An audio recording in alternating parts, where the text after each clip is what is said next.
menyempatkan waktunya lebih wawancara. Sebelumnya ingin perkenalkan diri, saya Triliani Sulaiman. Indonesia. Saya Sumber Salihah. Di sini kami akan sedikit wawancara ya Bu mengenai latar belakang dan sejarah. Untuk yang pertama, pada tahun berapa TPMB ini berdiri? TPMB ini sebenarnya awalnya namanya Rosudina. Kalau sekarang kan Ami Amalia ya, itu Rosudina. Jadi kita sebenarnya udah berdiri dari tahun 1990, sekitar 30 tahunan lebih ya, sekitar segitu. Jadi regenerasi pas tahun kira-kira 2000 Covid berapa ya, 2020 ya, nah itu baru regenerasi ke bidan Ami Amalia.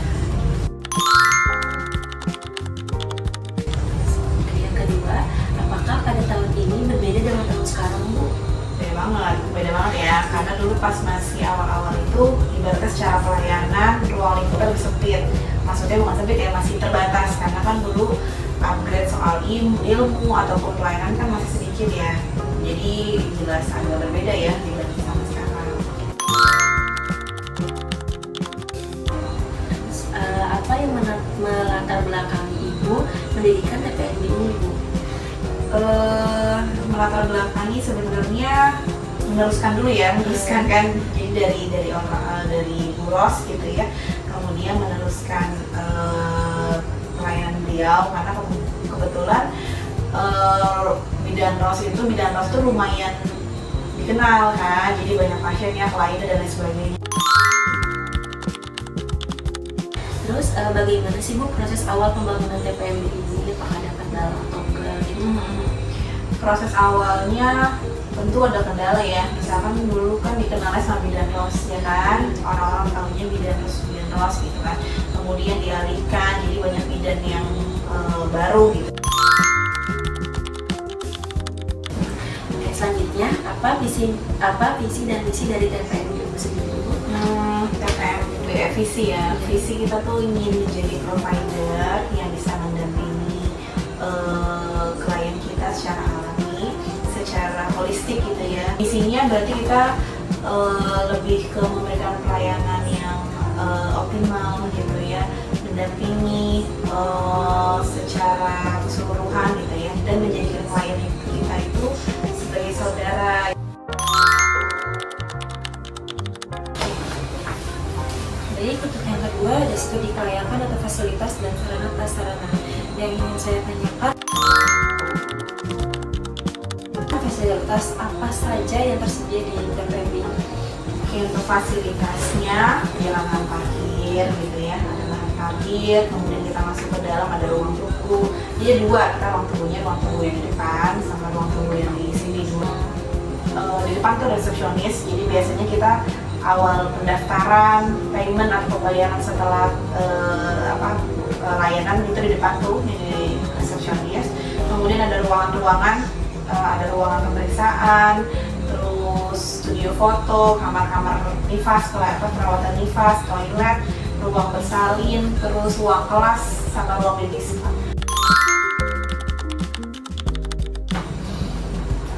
Untuk selanjutnya, apakah sarana prasarana yang ada sudah sesuai dengan standar pelayanan kesehatan?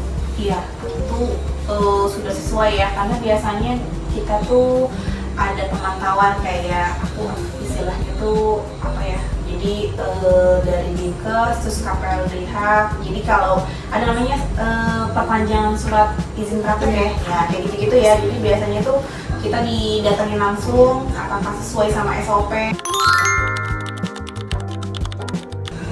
Selanjutnya, bagaimana hasil analisis kelayakan dari segi lokasi, tenaga kesehatan, dan kebutuhan masyarakat? Hasil analisis kelayakannya tentu sudah karena sudah melalui proses itu semua ya, jadi kita sudah ibaratnya dikunjungi, terus dinilai langsung. Sejauh ini sih tidak ada kendala ya, tidak ada kekurangan mengenai ketidaklayakan dari fasilitas kita ya. Selanjutnya, strategi apa yang dilakukan untuk meningkatkan mutu pelayanan TPMB? strategi pertama dari kita sendiri dulu ya, kita selalu update sama perkembangan ilmu gitu ya, sama ya pokoknya perkembangan ilmu. Jadi kita dapetin dari seminar-seminar mungkin ya, atau pelatihan-pelatihan, update secara ilmu, update secara teknologi. Jadi itu strategi kita, selain kita upgrade diri di ilmu kebidanan, di teknologi juga kayak gitu. Selanjutnya, bagaimana rencana pembangunan jangka pendek dan jangka panjang? Pengembangan jangka pendek dan jangka panjang. Kalau jangka pendek paling kita memperbaiki fasilitas-fasilitas saja sih yang kurang-kurang dikit ya, diperbarui. Contoh misalkan suasana ruangan kayak gitu ya, atau mungkin kita ganti desainnya. Paling itu kalau jangka panjang itu lebih ke mungkin lebih ke pelayanan ya, kayak program-program yang mau kita lakukan tuh apa aja ke depannya. Misal pasien imunisasi gitu, jadi kita follow up. Sebenarnya udah berlangsung dari sekarang ya, jadi kita punya WA group, terus kita personal juga WA ke pasiennya gitu. Meningkatkan pelayanan itu, terus meminta klien atau pasien kita tuh untuk memberikan review gitu, untuk evaluasi. Kemudian bagaimana upaya TPMB dalam menjalani kerjasama dengan pihak lain, misalnya kayak puskesmas, rumah sakit, pemerintah, ataupun komunitas? Oke, kalau puskesmas itu melakukan laporan-laporan, memberikan laporan-laporan ya, kayak KB, imunisasi, hamil, persalinan itu kita rutin setiap bulan untuk memberikan laporan ke sana. Rumah sakit juga sama, jadi kita beberapa rumah sakit kita menjalin kerjasama ya, kayak misalkan Rumah Sakit Restu Kasih, Harapan Bunda, gitu-gitu contohnya. Tujuannya untuk ibaratnya itu kebutuhan, misalkan kita ada kebutuhan untuk mengoper pasien ya, dalam hal rujukan atau dalam hal pemeriksaan lanjutan gitu.